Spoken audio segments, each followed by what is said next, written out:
dire. Ah, je sais pas, en fait, j'arrive pas à l'expliquer. Vous êtes trop compliqué la vie. Bon, en fait, j'ai rien compris, mais c'est pas grave. Les unpopular opinions, je crois que c'est que je dois donner un avis sur un truc dont l'avis est normalement totalement opposé.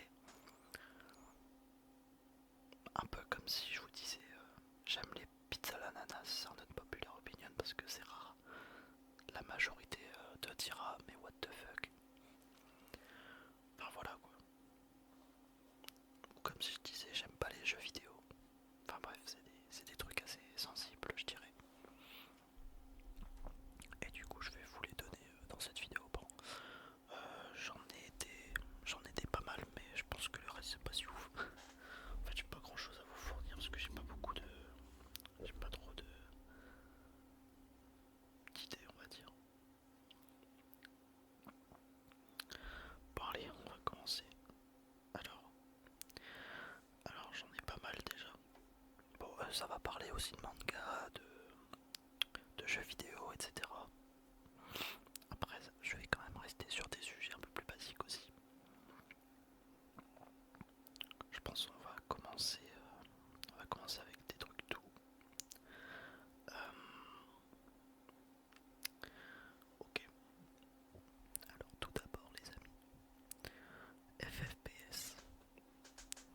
J'adore FFPS. Alors qu'est-ce que c'est FFPS? Alors pour toute la communauté Five Nights at Freddy's. Alors en gros c'est FNAF 6, c'est Freddy Fazbear Pizzeria Simulator. C'est tout simplement, je dirais peut-être un de mes FNAF préférés. Et je sais qu'il y en a beaucoup qui détestent ce jeu ou qui le trouvent pas ouf tout simplement. Car voilà le jeu est en fait c'est un peu trop une gestion de pizzeria. Après il y a quand même un gameplay un peu comme à l'ancienne comme on aime mais voilà. Et du côté du lore on est pas mal non plus je trouve. Mais voilà du coup bah moi j'adore ce jeu donc je sais pas si vous c'est pareil. FNAF 6 pour moi c'est un très bon jeu. Après voilà, c'est difficile de repercer dans le milieu hein, parce que bon j'ai vu la vidéo de Feldup sur FNAF, sa vidéo qui dure 4 heures. Et moi je me mets un peu à la place de Scott Cawthon et je me dis pour refaire un jeu FNAF qui perce dans le game, ça va être compliqué tu vois. Il a fait un coup de génie avec FNAF 1 mais c'est difficile à reproduire. Donc voilà. Ensuite, Végétaux. Pour les gens qui connaissent l'univers de Dragon Ball, donc DBZ, etc. Je suis de la team Végétaux en termes de fusion. Alors j'aime beaucoup Gogeta. J'adore Gogeta. Mais en fait, disons qu'il y a un truc que j'aime avec Végétaux, c'est l'orgueil. C'est cette confiance en lui qu'il a. En fait, il se fout tout le temps de la gueule de tout le monde et j'adore en fait, moi j'adore la sagesse de Gogeta. Gogeta c'est vraiment un sage, c'est un mec il est là chill, tu vois, c'est un chill. Et il est très stylé, très puissant. Alors Vegito est très stylé aussi, mais non, moi c'est en fait mon coup de cœur que j'ai pour Vegito, c'est vraiment sa personnalité. En fait, à chaque fois que je regarde un combat de Vegito, je me tape des barres en fait. En fait, il se fout vraiment de la gueule de son adversaire. Et je trouve ça extrêmement drôle. Et vous allez voir que ça a peut-être un lien avec ce que je vais vous conter par la suite. La sagesse vs les idioties, tu vois.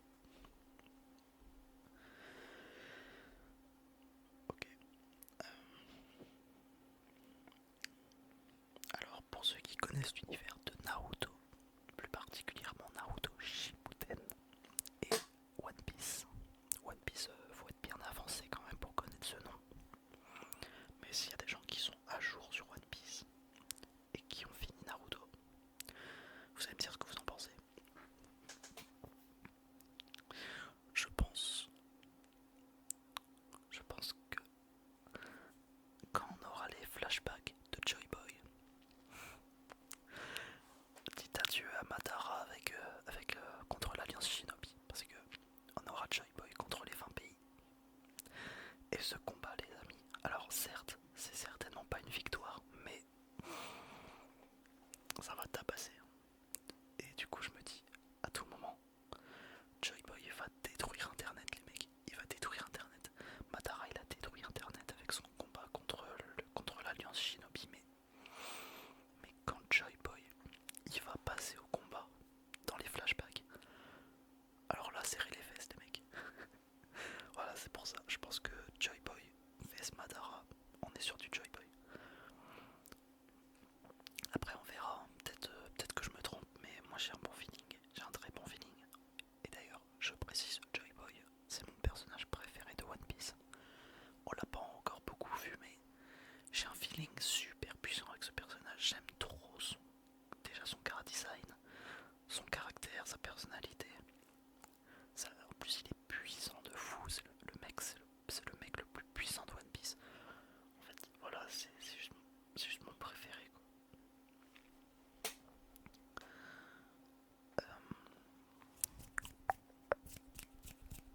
Je ferai bientôt une vidéo ASMR inaudible. Alors je la ferai sur Fortnite, mais il y aura la caméra également. Je vous remettrai enfin la caméra.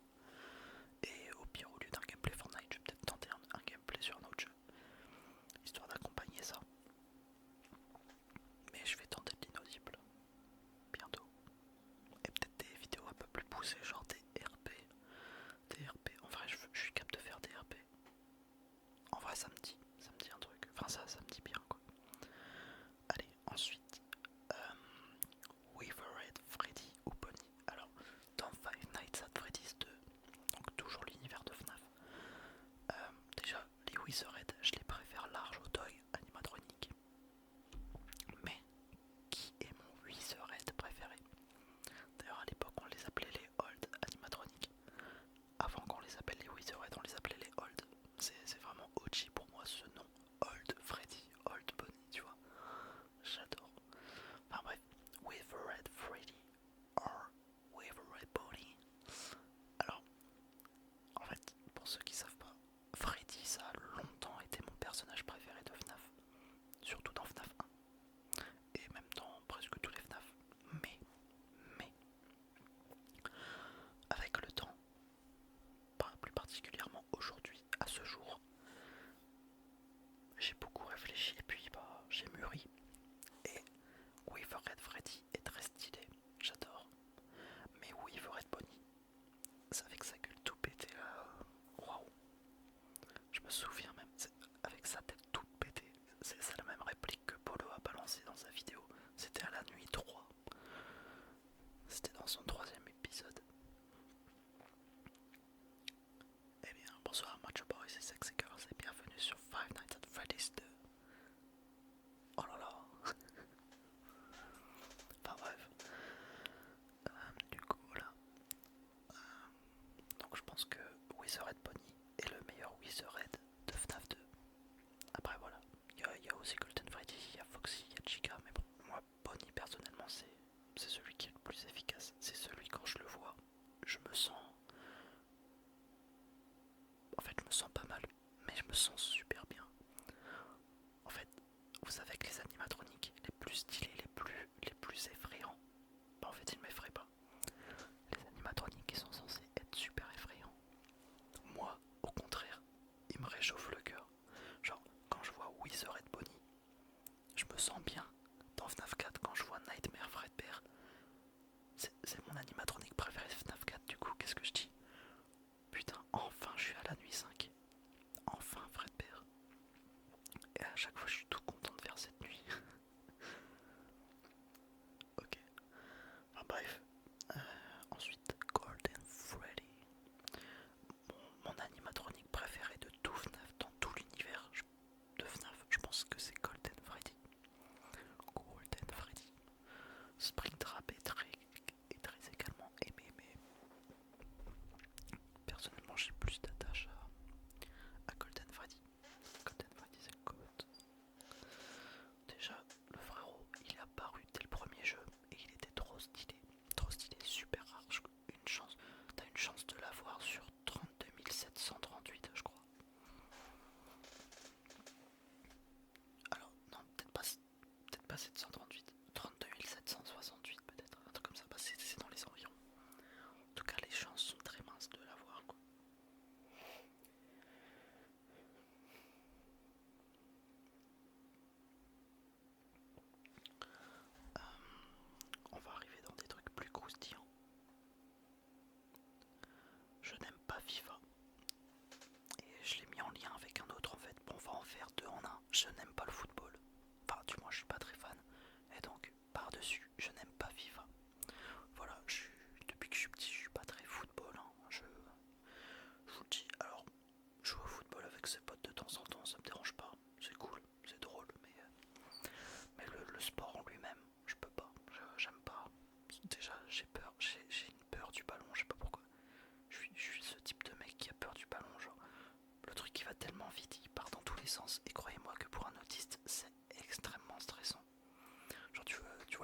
pour ça.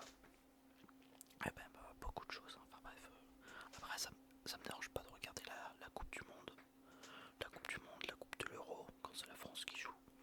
Ou également quand les youtubeurs ils font des matchs de football entre eux, j'aime bien. Mais on peut pas dire que j'aime le football généralement. Disons que j'aime bien regarder de temps en temps, mais voilà, je suis pas fan. Je suis pas fan, j'aime bien de temps en temps quoi. Donc FIFA j'aime pas. Euh,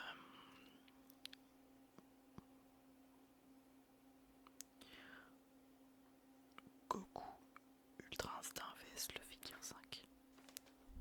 Alors, pas en termes de puissance, mais en termes de hype. Qui est celui qui a le plus hype internet, à votre avis? Ok, écoutez-moi bien. Avant que je voie le Gear 5, j'étais là en train de dire ouais, l'Ultra Instinct il défonce le Gear 5, c'est sûr. Genre en termes de hype, genre l'apparition de l'Ultra Instinct au tournoi du pouvoir et la transformation elle-même. En termes de hype, elle explose le Gear 5. Bah en fait depuis j'ai vu le Gear 5 et je suis à jour sur One Piece, même en manga, enfin sur les scans.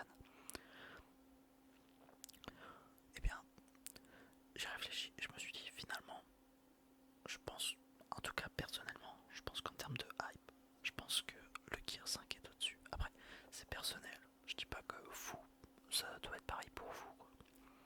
Vous avez le droit de préférer l'Ultra Instinct au Gear 5.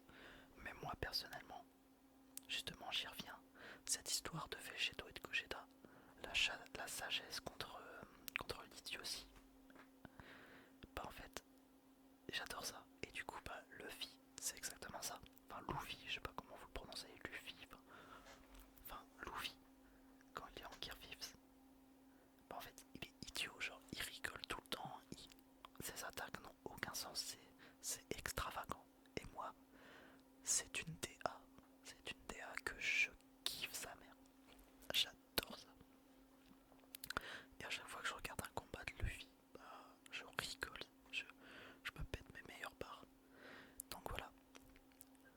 Euh, et puis bah l'Ultra Instinct j'aime bien, j'adore le concept de sagesse, genre ton corps réagit tout seul, genre c'est. En fait, t'as même plus l'impression de voir Goku derrière. T'as l'impression que c'est même plus Goku que tu regardes. C'est incroyable. Enfin bref voilà. Donc pour résumer, je pense que le Gear 5 m'a plus hype que l'Ultra Instinct. Alors l'Ultra Instinct, j'avais très hâte de le voir et quand je l'ai vu en épisode en animé, j'ai sauté de ma chaise, j'étais en mode let's go, il est là. J'étais hype, j'ai regardé tout, mais pas tout d'un coup, hein. Par contre, les mecs, le Gear 5, c'était au-dessus. Quand j'ai entendu les tambours de la libération, les mecs, il y a un truc qui s'est éveillé en moi, et c'est là que j'ai compris que One Piece allait devenir mon animé préféré all time. Quand j'ai compris plein de choses, parce que avec le Gear 5, on a eu beaucoup de révélations sur Nika, sur Joy Boy, sur le monde de One Piece en lui-même, et quand on y regarde, tout était là depuis le début en fait. Et c'est ça qui m'a fait attacher à One Piece encore plus. Et du coup le Gear 5, je préfère largement plus. C'est quand j'ai entendu les tambours les gars, c'est même pas je sautais de ma chaise, je tremblais les mecs, je tremblais, j'arrive même plus à bouger tellement la hype en moi, elle me prenait. Enfin bref. Fortnite, best saison. Alors pour moi les meilleures saisons de Fortnite Battle Royale déjà sont au chapitre 1. C'est la saison 6, la saison 7 et la saison 8. Donc voilà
commençais un peu à atterrir à tue-tête et tout pour m'entraîner, enfin pour m'améliorer, donc c'était incroyable.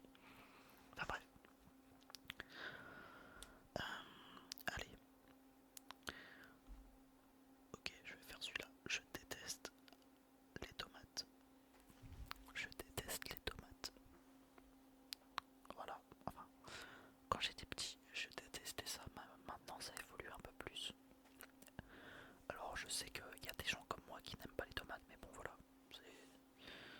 Voilà, je le dis quand même. Alors, il y a des exceptions, comme je le disais. La sauce tomate dans les pizzas, la sauce tomate dans la bolognaise, ou peut-être les tomates farcies ou bien cuites, tu vois. Mais bon, après, j'en raffole pas non plus, hein, les tomates farcies, mais disons que c'est mid. Mais quand je dis que j'aime pas les tomates, c'est vraiment les tomates tout court, quoi. Genre déjà les tomates cerises, les tomates normales, mais en vinaigrette, en salade, quoi. Ou dans les salades. Les tomates dans les salades, je sais pas, dans les salades de pâtes, de riz, de patates, je sais pas.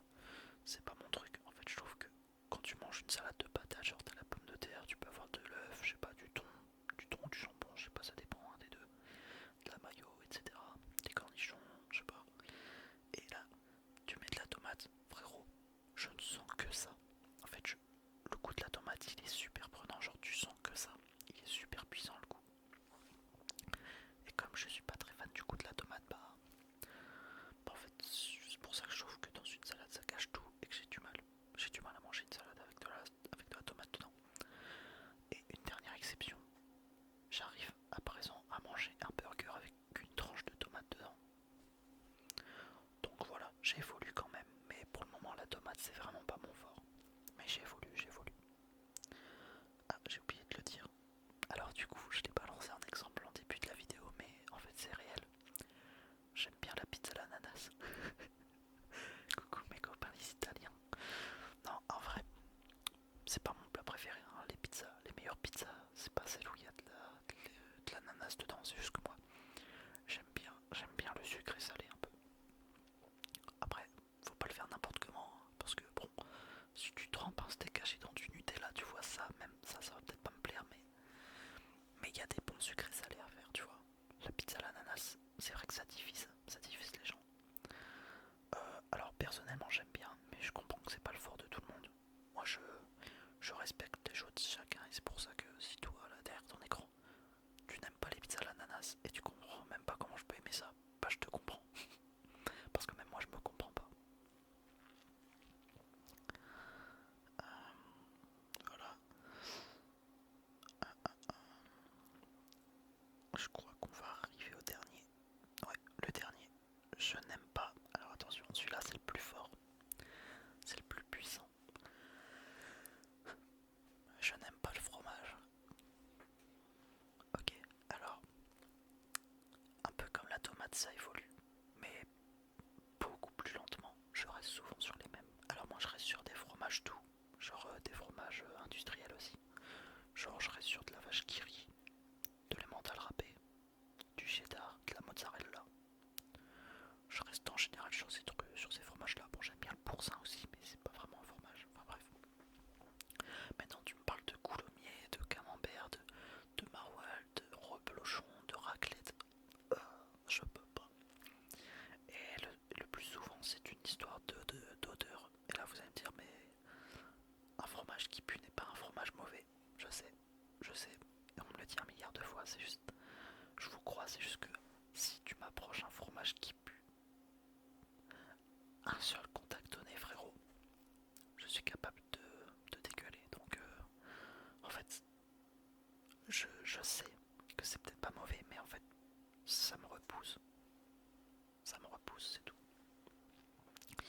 Et donc, du coup, dites adieu à la raclette, à la tartiflette, à tout ce qui est à base de maroilles, de reblochon, enfin bref.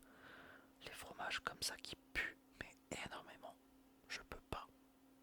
Voilà, au moins c'est dit. Parce que du coup, voilà. Et c'est pour ça que je reste sur des fromages comme ça, genre cheddar, mozzarella, c'est des trucs. Mozzarella dans la pizza, j'adore ça. Genre, il y a des fromages que j'adore. Mais bon, après voilà, j'aime des fromages de merde. Et j'ai des goûts, j'ai des goûts. Je suis vraiment Doberman, moi. J'ai des goûts de Doberman, mais t'inquiète. j'espère que cette vidéo vous aura plu les amis. La prochaine fois je vais faire une vidéo ASMR inaudible. Et je vais aussi tenter de faire des vidéos ASMR roleplay. Enfin des trucs un peu plus poussés, des trucs un peu plus travaillés. Et d'ailleurs, j'hésite à me créer un code créateur, mais en fait j'ai pas envie de le faire, j'ai peur. J'ai peur qu'en fait je le crée mais que personne ne le mette. Et je crois ça donne que des V-Bucks, genre quand tu mets un code créateur, quand t'achètes un truc dans la boutique avec mon code créateur, je crois que ça me donne juste des V-Bucks. Ça peut être pas mal mais bon. Euh, mais si je veux le code créateur, je vous avoue, c'est pas pour la thune. Alors j'ai une vraie raison. En fait j'ai envie de publier des maps. Surtout ma map cache-cache. Ma map cache-cache, j'en suis fier. Je la kiffe. Et je voudrais trop la sortir. Et pareil, bah, en fait j'adore. En ce moment j'aime bien faire des petites îles en créatif. Et il y a des îles que j'aimerais bien sortir, que ce soit des maps de fight, des maps cache-cache, genre des trucs de divertissement, des maps. En fait j'ai envie de sortir une zone wars. J'ai envie de sortir un jeu d'armes. J'ai envie de sortir un cache-cache. J'ai même envie de créer une île horreur et tout. Du coup bah voilà, je pense que